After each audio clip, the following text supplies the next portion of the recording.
Rather than talk specifically about building information modeling very specifically, really start talking about a different way of thinking about information integration in the building sector.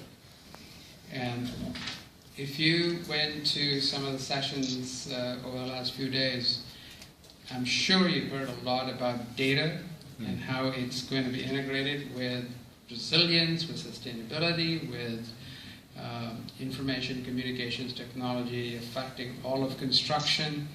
And so the question before us is, for the construction and building sector, what are the implications of the revolution that is taking place in every other sector of the economy? Oftentimes the construction sector is the last to follow. And can we jumpstart and leapfrog what we're doing to actually get into the 21st century? The economic potential of data is huge to the economy globally. There was a report that came out from McKinsey just a few years ago which talked about a $3 trillion value add to the global economy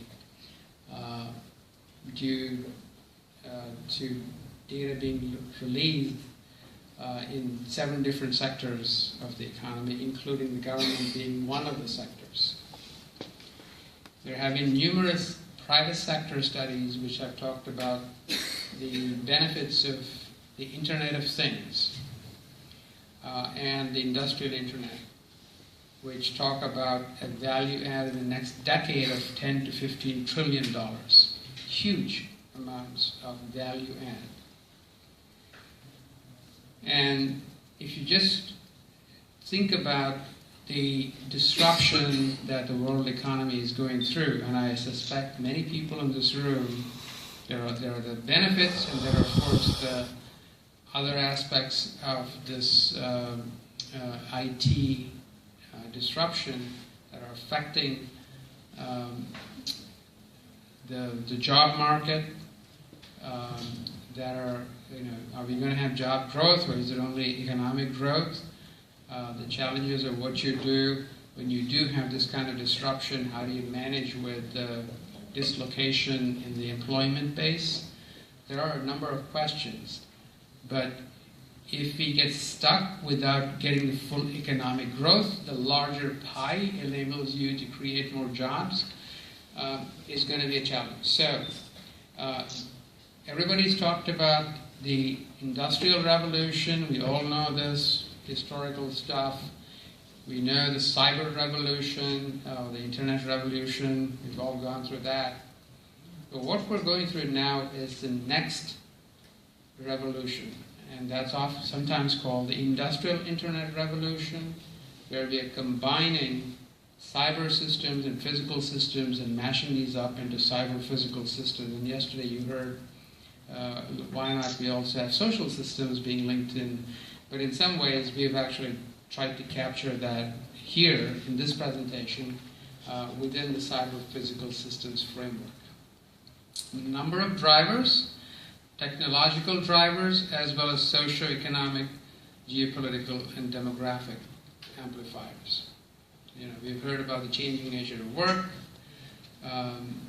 We've heard about urbanization. We've heard about aging societies and the emerging middle class in many parts of the world.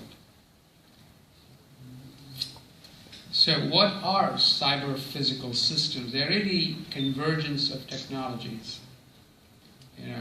This applies to construction as much as it does to any other sector, whether it's manufacturing or any other sector.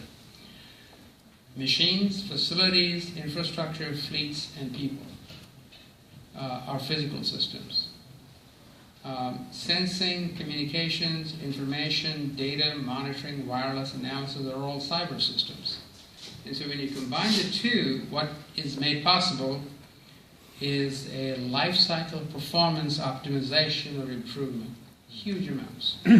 whether it is through efficiency and sustainability, where we talk in terms of smart buildings, for example, building control systems, agility and flexibility that we could get in production systems, off-site manufacturing, reliability and resilience that Krishna talked about, or safety and security. And they're kind of combined. Oftentimes when we talk about hazards, we talk about safety. When we talk about issues related to security, we're talking about strengthening buildings against intentional destructive acts. So what are these cyber-physical systems? I'm sure you've heard about these different words at different times. Some people call them smart systems, some IBM call it smarter planet, Siemens call it sustainable cities, and so there are a number. GE called it the industrial internet. There's actually an industrial internet consortium with 50 to 100 companies, major US companies and global companies, that was formed in the last couple of years. Machine to machine. All of these really have very, very common structures underneath them. And they are being applied in different sectors. They are being applied in the building and structures area. They are being applied in the infrastructure area. If I use the word smart grid, you will suddenly say, yeah, I know that. I heard there was a presentation about the smart grid at this conference. But it's not only smart grid in terms of power. It can be a smart grid in terms of water, oil and gas. It can be a smart, any kind of grid could be made smart if we have the right set of sensors and networks. And transportation certainly is an area where this is hugely affecting our manufacturing industry. Autonomous vehicles is a huge area of interest where the gap between the manufacturing sector, the automotive sector, for example, and the information technology sector, the Googles and the Microsofts, are disappearing. Software companies are becoming hardware companies, and hardware companies are becoming software companies. In fact, Jeff Immelt, the CEO of General Electric, said that industrial companies are going to become software companies over the years. The value add of a car today is more than 50% is software and electronics. Right? Is the value add of a building more than 50% software and electronics? If not, the potential is huge. And I don't mean just the portion of the building life cycle that deals with the planning, design, and construction, but I'm also talking about the operation, maintenance, repair, renewal, the rest of the life cycle, the full life cycle, right? And in fact, think about it. If the product that we're selling, the construction sector, which is buildings and facilities and infrastructure, if they are made more smart, the demand for them likely would be a differentiator. Just like you buy certain cars because it has certain functionality. We are so used to assuming houses can only do certain things or buildings can only do certain things. We don't wait for the disruptive changes to buildings. In fact, there are some fascinating buildings being built around the world. And we went to Tokyo as part of the CIB board meeting. We went to Shimizu's new building. And we saw some of the new ideas being implemented there, which integrates this whole idea of smart systems and cyber-physical systems with the building information modeling. So I think we just have to scale this up and expand. So what are the crucial disciplines that are going to help us here? And this is really, you've heard this today in the last couple of days about data science. And I want to just expand that to include engineering. It's not only about science, it's about engineering. There are a number of things that data science and engineering will enable us to do in terms of discoverability and usability of the data. There's a whole expert area in that field.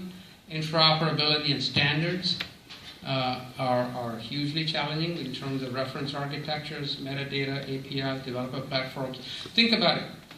Every one of you is actually carrying the equivalent of a BIM on this device that you're carrying. You just don't know it. Right? These guys didn't go through this very comprehensive, convoluted process to develop this platform, the way we go through in the construction world.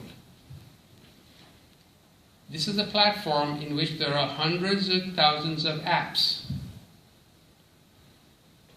They all talk to each other. They all use the common operating system.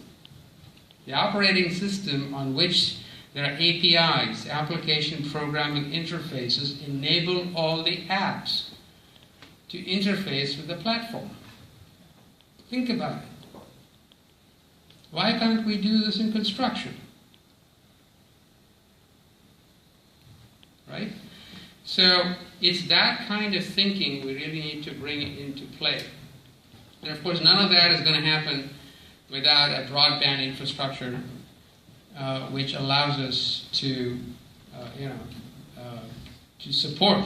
The broadband infrastructure is going to be the power grid of the future.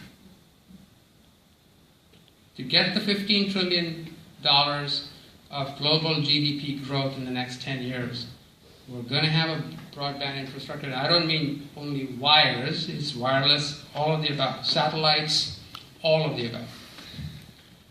We're going to have to build that. And we are building that. And it needs to be global, allowing free flow of information across borders to be really, really effective. Because companies are no longer national companies, they're all international global operations. And so if the construction sector is going to be competitive, much like many of the other sectors, we have to figure this out. And yes, we all know the constraints that we have to think through. Cybersecurity, privacy, we know that. But given those challenges, those are just challenges like we've always had challenges in every generation when we've had new technologies. So those are just part of the business of innovation. So, in summary, the data economy is global. There will be another 2 to 3.5 billion people will be connected by 2025 on the internet. We have about 2 billion people roughly now, 2.5. Asia will be 34% of total mobile traffic is a projection in 2020. Europe 22%, America is 21%. Different flavor is going to be very different. And so in terms of the opportunity or impact on construction and building, we really have the ability to make a big change, but it's going to require forward thinking, the ability to actually think beyond the boxes that we're used to thinking about, because I think the benefits can be huge if you do this right. Again, doing it right is very important. But I know there are really leading innovative thinkers, researchers within CIB and within the construction sector who can make all this possible. So with that, I'll just conclude. I did not talk about BIM, but I think maybe this has a lesson for us in terms of what BIM could be. Thanks.